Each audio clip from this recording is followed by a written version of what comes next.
Hello दोस्तों, welcome back to my channel. जैसा कि आप लोग देखे होंगे पिछले लेक्चर में हम सीओपी पढ़ाए थे। इस लेक्चर में हम आपके लिए लाए हैं एक न्यूमेरिकल छोटा सा न्यूमेरिकल रेफ्रिजरेटर पे। Numerical refrigerator is a supply 3600 kg of substance at a temperature of 27 degrees Celsius. The substance has to be cooled to minus 23 degrees Celsius. The cooling takes place in 10 hours. The specific heat of substance is 2 kJ per kg per Kelvin above freezing point, 0.5 kilojoule per kg degree Celsius below its freezing point.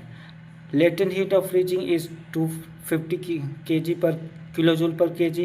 Find the power required to drive. इसमें कि जैसे पूछा गया है power required क्या होता है, तो इसमें क्या है कि कोई एक, चलिए इस न्यूमेरिकल का सॉल्यूशन देखते हैं। इसमें क्या है, कोई एक सब्सटेंस है 3600 kg का, ठीक, और कहाँ पे, कितने टेम्परेचर पे, इसका TS जो है 27 डिग्री सेल्सियस पे, और इसी सब्सटेंस को हमें -23 डिग्री सेल्सियस पे लाना है, पर इसका मास तो सेम रहेगा 3600 kg। तो इसका टी लोअर कितना होगा, टी लोअर लाना है हमको 23 डिग्री सेल्सियस।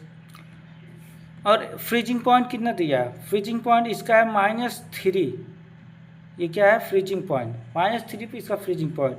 और क्या बोल रहा है क्वेश्चन में कि जो फ्रीजिंग पॉइंट है, स्पेसिफिक हीट है अबव द फ्रीजिंग पॉइंट, इसका स्पेसिफिक हीट दिया है above the freezing point. Specific heat कितना दिया है, 2 kg, 2 किलोजूल पर kg डिग्री सेल्सियस।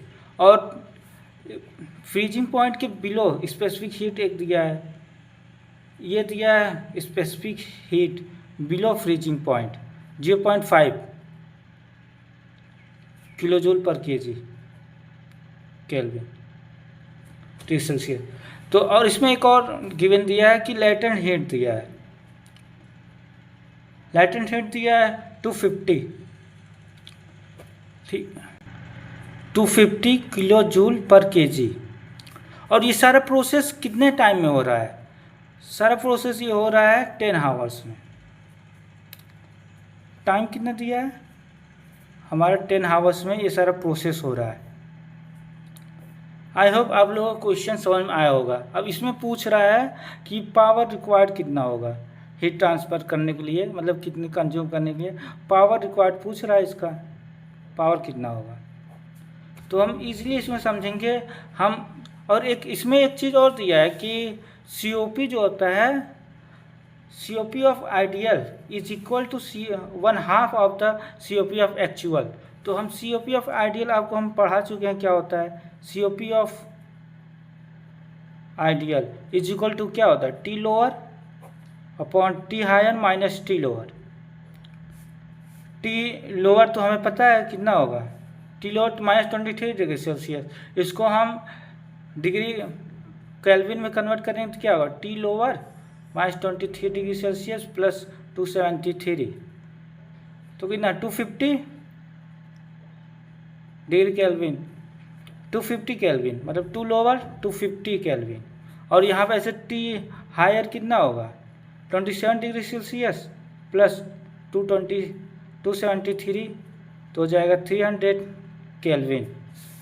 तो हमको टी लोअर और टी हायर मिल गया, मतलब 300 माइनस 2 लोअर 250 कितना हुआ, ये ओवरऑल सॉल्व करेंगे आप लोग कितना आएगा 5, मतलब COP हमको मिल गया COP ऑफ आइडियल। अब इस क्वेश्चन में क्या कह रहा है, जो COP ऑफ आइडियल है उसका हाफ COP ऑफ एक्चुअल है। तो COP ऑफ एक्चुअल कितना हो जाएगा, इसका हाफ हो जाएगा, मतलब 5/2 2.5। अब COP ऑफ एक्चुअल का फॉर्मूला नॉर्मली क्या होता है, आप लोग को पिछले भी लेक्चर में पढ़ा चुके हैं, ये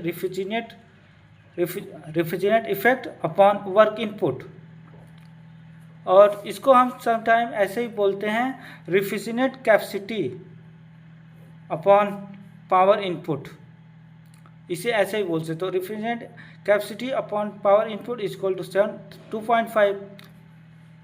तो हमें क्या नहीं मालूम है, रेफ्रिजरेंट इफेक्ट नहीं मालूम है, तो इसे निकालना पड़ेगा। पहले हम निकालते हैं रेफ्रिजरेटर इफेक्ट इसमें कितना होता है। तो are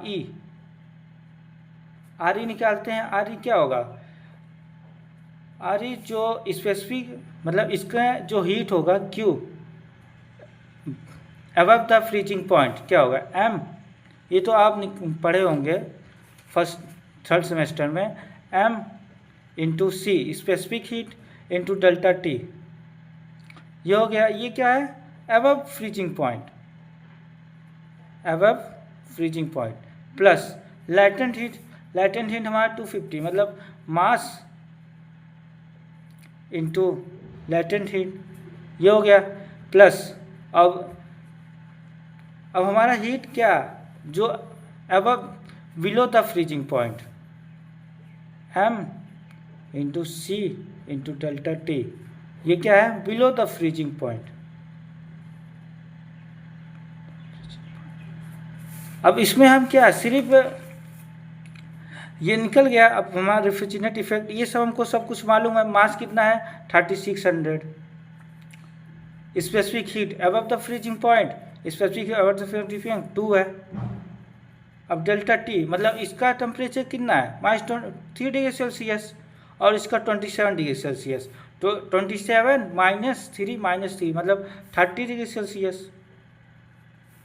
plus mass 3600, latent heat पता ही है 250, मास 3600। अब इसका specific heat below the freezing point 0.5 और टेम्परेचर कितना है -23 डिग्री सेल्सियस और -3, तो कितना हो जाएगा 20 डिग्री सेल्सियस। ये हमारा आ गया। अब हम रेफ्रिजरेंट कैपेसिटी कैसे निकालेंगे। रेफ्रिजरेंट कैपेसिटी मतलब कितने हावर में कितना हो रहा है। तो मतलब हमें होगा क्या है ये पूरा प्रोसेस 10 हावर्स में हो रहा है तो क्या हो जाएगा 3600, इसमें 3600 सब में है तो कॉमन ले लेते हैं। 2 × 3 30 प्लस 250 प्लस 0.5 × 20 अपॉन कितना हमारा 10 हावर में हो रहा है 10 हावर, इसको मिनट में कन्वर्ट करेंगे इंटू 60, सेकंड में कन्वर्ट करेंगे इंटू 60, मतलब 60 और 60 ये कट जाएगा, बचा हमारा इतना। तो आप इस लोग इसे कैलकुलेट करेंगे तो ओवरऑल आंसर इसका आएगा 32 किलोवाट। अब हमारा रेफ्रिजरेंट कैपेसिटी पता चल गया। अब हमको क्या निकालना था पी इनपुट, तो इस फॉर्मूला में पुट कर देते हैं तो क्या हो जाएगा power required is equal to refrigerator capacity upon 2.5 COP जो आया था। तो ओवरऑल कितना हो जाए 12.8 किलोवाट। ये हमारा पावर रिक्वायर्ड आ गया कितना, इसको हम ऐसे में निकल सकते हैं पावर इज इक्वल टू 1288 वाट। ये ओवरऑल आंसर इतना पावर रिक्वायर्ड है इस मतलब इस रेफ्रिजरेटर प्लांट को चलाने के लिए। कितना है 12.8 किलोवाट।